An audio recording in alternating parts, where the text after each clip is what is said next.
Sir medical college ప్రైవేటీకరణ అనేది మీరేమో ధర్నాలు రాస్తారోకోలు చేస్తూ ఉన్నారు, కానీ వాళ్ళు మాత్రం ముందు అడిగేస్తూనే ఉన్నారు వాళ్ళు. మరి దీన్ని ఎలా చూస్తారు? ఒకటి ప్రజాస్వామ్యయుతంగా ఖచ్చితంగా ఒక నిరసన పోరాటాలు లేదంటే ప్రజల నుంచి సంతకాల సేకరణ, రేపొద్దున గవర్నర్ గారిని కలవటం, దాని తర్వాత హైకోర్టుకు వెళ్ళటం, ఇవన్నీ ఖచ్చితంగా ఓ ప్రజాస్వామ్యయుతంగా పోరాడుతున్నటువంటి పార్టీగా మేము రైట్గా వెళ్తాం. ఎందుకంటే వాళ్ళు తీసుకున్నటువంటి నిర్ణయం ఈ రోజు ఉన్నటువంటి విద్యార్థుల భవిష్యత్తే కాకుండా తరతరాల విద్యార్థుల భవిష్యత్తుని నాశనం చేసేటటువంటి ఆలోచన. రెండోది ఒక్క మెడికల్ కాలేజీలే కాదు, ఇది ప్రభుత్వ హాస్పిటళ్ళు దీంట్లో చాలా కీలకం అని చెప్పాలి. ఎందుకు? మనం గవర్నమెంట్ మెడికల్ కాలేజీకి అనుసంధానంగా గవర్నమెంట్ మెడికల్ హాస్పిటల్ ఉంటుంది. అంటే దాన్ని మనం పెద్ద ఆసుపత్రి, ధర్మాసుపత్రి అంటాం. ఒక జిల్లాలో ఏదన్నా పేదలు పెద్ద ఆసుపత్రికి వెళ్ళి చూపించుకోవాలని అంటే కార్పొరేట్ హాస్పిటల్కి వెళ్ళలేనటువంటి వాళ్ళు, అంటే పేదలు కావచ్చు, దిగువ మధ్యతరగతి వాళ్ళు ఎక్కడికి వెళ్తారు?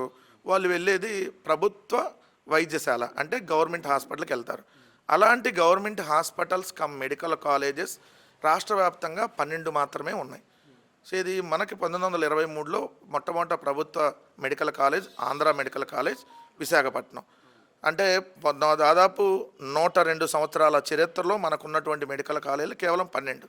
కానీ జగన్మోహన్ రెడ్డి గారు ముఖ్యమంత్రిగా తాను బాధ్యతలు చేపట్టిన తర్వాత తన 5 సంవత్సరాల పరిపాలనలో 2 సంవత్సరాలు కోవిడ్ పోయినా 3 సంవత్సరాల్లో 17 మెడికల్ కాలేజీలని పర్మిషన్ తీసుకురావటం, ఆ 17 మెడికల్ కాలేజీలకి ఒక ప్లాన్డ్గా 2023 సంవత్సరంలో 5 మెడికల్ కాలేజీలను పూర్తి చేయటం, 2024లో ఇంకో 5 మెడికల్ కాలేజీలు పూర్తి అయ్యేటట్టుగా ఏదైతే చర్యలు తీసుకోవటం, 2026కి అంటే 2023, 24 ఇప్పుడు 25 అకాడమిక్ ఇయర్కి ఇంకొక 7, మొత్తంగా 17 మెడికల్ కాలేజీలు 3 సంవత్సరాల్లో పూర్తి చేయాలని ఆలోచన. దానిలో భాగంగా 6 మెడికల్ కాలేజీలు అడ్మిషన్ ఆల్రెడీ స్టార్ట్ అయ్యింది. మరి మిగిలిన మెడికల్ కాలేజీలు ఎందుకు ప్రైవేట్ పరం చేస్తున్నారు? మీరు ఇదిగో ప్రైవేట్ పరం చేయటం వల్ల ప్రభుత్వానికి ఆదాయం వస్తుందని కానీ, ఇదిగో పేద ప్రజలకి లబ్ధి చేకూరుద్దని కానీ ఏమన్నా చెప్పడానికి అవకాశం ఎక్కడన్నా ఉందా? లేదు కదా. పేదవారికి నాణ్యమైన విద్య వైద్యం వస్తుంది, ఇది ప్లాన్డ్గా లేదు అంటే మీరే ప్లాన్డ్గా అన్నారు. ప్లాన్డ్గా లేదు, బడ్జెట్ కూడా చాలా ఎక్కువ అవుతుంది అనేసి చంద్రబాబు చేస్తున్న వాదన. బడ్జెట్ ఆల్రెడీ నాబార్డులో నిధులు జగన్మోహన్ రెడ్డి గారు కేటాయించారు. నాబార్డుతో లింకప్ అయ్యారు. నాబార్డు ఏ మెడికల్ కాలేజ్కి ఆ మెడికల్ కాలేజ్ లింకప్ చేసేసింది. సో ఇదేం కొత్తగా దీన్ని అప్పుల దేశం కూడా కట్టేది కాదు. రెండోది నాణ్యమైన విద్య, నాణ్యమైన వైద్యం ప్రభుత్వం అందించలేదు అని చెప్తే ఇంకా అసలు ఆ ప్రభుత్వం ఎందుకు? మీరు సిగ్గుంటే రాజీనామా చేసుకొని తప్పుకోవాలి కదా. ఇదిగోండి ప్రభుత్వ ఆధ్వర్యంలో నాణ్యమైన విద్యా వైద్యం అందించలేము మేము అని చెప్తే ఇంకా ప్రభుత్వం ఎందుకు వాళ్ళు అంటున్నా. ప్రైవేటు వ్యక్తుల చేతుల్లోకి వెళ్తేనే నాణ్యమైన విద్యా వైద్యం అందిద్ది అనే వాళ్ళు కానీ అంటే ఇంతకంటే ఇంకా దుర్మార్గం, ఇంతకంటే దిక్కుమాలినతనం, శాతగాంతనం, ఇంతకంటే ఇంకొక తనం ఇంకోటి ఏది ఉండదు కదా. ఎందుకంటే ఈరోజు మనందరం ఎక్కడి నుంచి వచ్చాం? ప్రభుత్వ స్కూల్లో చదువుకొని వచ్చాం. నాణ్యమైన విద్య అందింది కదా ఆ రోజు కూడా.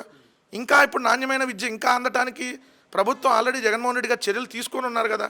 అంటే వాళ్ళేంటి, ప్రభుత్వం ఆధ్వర్యంలో నాణ్యమైనది అందదు అని అంటే ఈ ప్రభుత్వం నాణ్యమైనది కాదని వాళ్ళు ఒప్పుకున్నట్టే.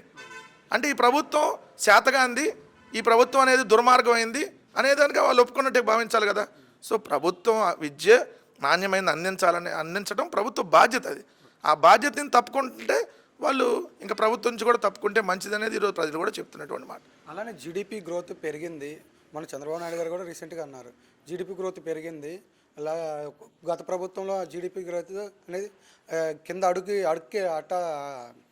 వెళ్ళిపోయింది అని చంద్రబాబు నాయుడు గారు అన్నారు. ఆంధ్రప్రదేశ్ రాష్ట్రంలో జిఎస్టిపి వృద్ధి రేట్ అనేది జగన్మోహన్ రెడ్డి గారు ఉన్నప్పుడు పెరిగింది, 2 ఏళ్ళు కోవిడ్ ఉన్నా అనేది గణాంకాలు క్లియర్గా చెప్తున్నాయి. చంద్రబాబు నాయుడు గారు 5 ఏళ్లలో ఉన్నప్పుడు తలసరి ఆదాయం 5 ఏళ్లలో మొత్తంగా 60,000 పెరిగింది. మేము ఉన్నప్పుడు 2 ఏళ్ళు కోవిడ్ ఉన్నా 88,000 పెరిగింది. ఇది గణాంకాలే కదా, చంద్రబాబు నాయుడు గారు ఇచ్చిన లిస్టులోనే ఉంది కదా. రెండోది, ఇప్పుడు జిఎస్డిపి వృద్ధి రేటు నిజంగా పెరిగితే మరి మీరు అప్పులు ఎందుకు చేస్తున్నారు? 2,60,000 కోట్లు అప్పు చేశారు. ఇప్పటికీ ఎందుకు అప్పు చేస్తున్నారు? రెండోది, మీరే అంటున్నారు కదా డబ్బులు లేవు మెడికల్ కాలేజ్ కట్టడానికని. జిఎస్డిపి గ్రోత్ రేట్ పెరిగితే మరి మెడికల్ కాలేజ్ కట్టడానికి 500 కోట్లు ఒక మెడికల్ కాలేజ్ కట్టడానికి డబ్బులు లేవా? సో అంటే వాళ్ళు చెప్పేటటువంటి దానికి ఇక్కడ అసలు విషయానికి పొంతం లేదనే కదా. ఆయన ఏమంటాడు, అన్ని పీపీపీకి ఇచ్చేస్తానంటాడు. అంటే ప్రభుత్వం తప్పుకుంటున్నట్టే కదా ప్రైవేట్ వాళ్ళకి ఇచ్చి. అంటే డబ్బులు ఏమైనా ఆయన ఒప్పుకుంటున్నట్టే కదా. రోజుకి ఈరోజు 480 నుంచి 500 కోట్లు అప్పు చేస్తూ ఉన్నారు. గంటకి 20 కోట్లు అప్పు చేస్తూ ఉన్నారు. 18 నెలల కాలంలో 2,66,000 కోట్లు అప్పు చేస్తే జిఎస్డిపి వృద్ధి రేటు ఎట్టా పెరిగింది? ఒకవేళ పెరిగితే ఆడబిడ్డ నిధికి 1,500 లేవు ఇవ్వడానికి, నిరుద్యోగుడితో 3,000 లేవా? జిఎస్డిపి వృద్ధి రేటు పెరిగితే నెలకు 1500, నెలకు 3000 ఇచ్చే దిక్కు కూడా నీకు లేదంటే నువ్వు ఎట్లా పెరిగినట్టు జిఎస్డిపి? అంటే అంతకుముందు 14 లక్షల కోట్లు జగన్మోహన్ రెడ్డి అప్పు చేశారని కదా వాళ్ళ వాదన. అవి తీర్చడానికి అనుకోవచ్చు. సిగ్గు శరం ఏమన్నా ఉండి మనుషుల్లాగా వాళ్ళు మాట్లాడుతున్నారా అని అడుగుతున్నా. Open challenge to everybody. మీరు అసెంబ్లీలో ఇచ్చినటువంటిది కేవలం జగన్మోహన్ రెడ్డి గారి హయాంలో 3,32,000 కోట్ల అప్పు మాత్రమే చేశారని మీరు ఇచ్చారు. మళ్ళీ ఏ నోట్లో ఏం పోసుకొని మళ్ళీ 14 లక్షల కోట్లు అంటున్నారు.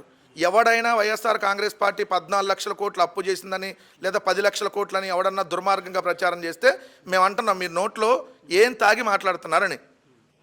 మాంసం హౌస్ ఏమన్నా తాగారా, లేదంటే మొలకల చెరువు బ్రాండ్ను, లేదంటే మీరు ఏమైనా ఇబ్రహీంపట్నం బ్రాండ్ తాగి మాట్లాడుతున్నారా? మీరే అసెంబ్లీలో ఎట్లా ఇచ్చారు మరి 3,32,000 కోట్ల అప్పని? రీసెంట్ చంద్రబాబు నాయుడు గారు ఇదే మాట అన్నారు. చంద్రబాబు నాయుడు నోటికి ఏదొస్తే అని మాట్లాడతాడు. ఆయన నిజం మాట్లాడితే తలకాయ 1000 ముక్కలు అయిపోయిద్దని ఉంది కదా మున్శాపం. మరి ఎట్ట నిజం మాట్లాడతాడు? నిజం మాట్లాడితే చంద్రబాబు నాయుడుకి ఇబ్బందే కదా. ఆయన 10 కాలాలు పట్టడం అంటే రోజు అబద్ధాలు మాట్లాడాలి. నిజం మాట్లాడితే ఆయనకు మున్శాపం ఉంది కదా. సో ఆయన నిజం మాట్లాడే రోజు